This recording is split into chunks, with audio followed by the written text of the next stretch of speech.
With your scouse, are you beetroot or are you cabbage?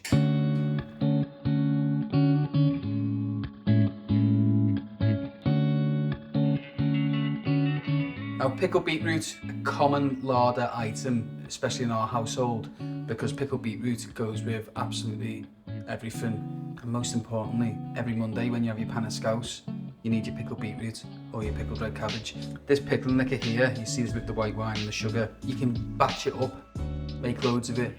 It's not going to go off. As and when you've got your vegetables and you're looking for things to do with any surplus that's in the fridge, get them pickled. They will last forever and you won't regret it. So it's an easy process. It's a must-have larder item.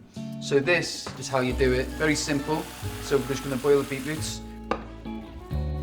I'm going to show you a lovely white wine pickling liquor, which you can use not just for the beetroots, but for everything.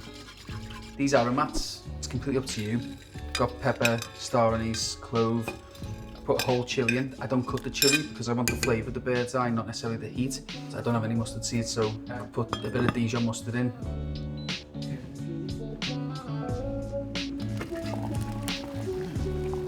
Marigolds are on, are you ready? Oh God. So these are cooked. Nice and soft.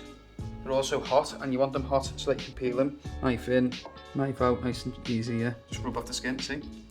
You see that, Ed? And then they look lovely and shiny, see? I mean, how scrumptious do they look? There's a little force to it, but it's like a gentle force, a controlled force.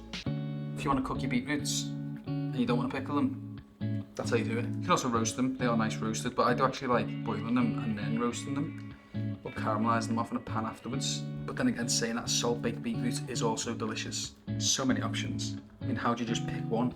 Now, how do you like your beetroots? Now, I've got this, see this imaginary kilner jar?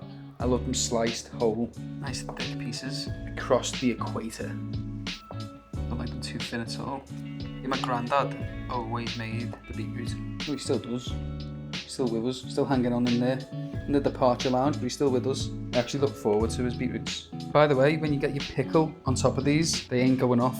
I'm gonna just have one for the look. Got a little bite neck. So this is your kilner jar, as you can see, or your jam jar. Rookie error. Oh, leftover pickle head. The longer you leave them, you want it 2-3 weeks. You can eat them straight away. But give them 2 weeks in a jar in your fridge. Doesn't have to go in the fridge, but why not? They're ready to go. It's as easy as that. So we've got leftover pickle. If you've got loads left over, which you should do anyway, you should make a big batch of it. Then another item is pickled red cabbage. I like my cabbage sliced, personal preference. It doesn't have to be braised, so it's not braised red cabbage where it all cooks right down. We want it still with a bit of a bite, so it's got that fresh crunchiness to it.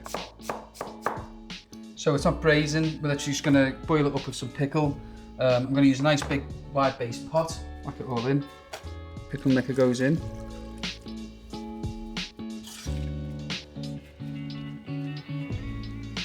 Doesn't take long. Again, I'm not braising it, so we want it with a little bit of a bite. So what you want to do is you want to get this into a nice jar, as if there's not nice jars. All jars are nice. Now get that in the fridge, in your jar, ready for your stew. With these pickles, what's brilliant is that you can make loads, whack them in your cupboard, whack them in your fridge. When you put them into your jar, make sure you cram it all into the jar and then make sure it's covered with the pickling liquor right up to the top. Whether that's the beetroots, whether it's the cabbage, or whether it's some of your own pickles.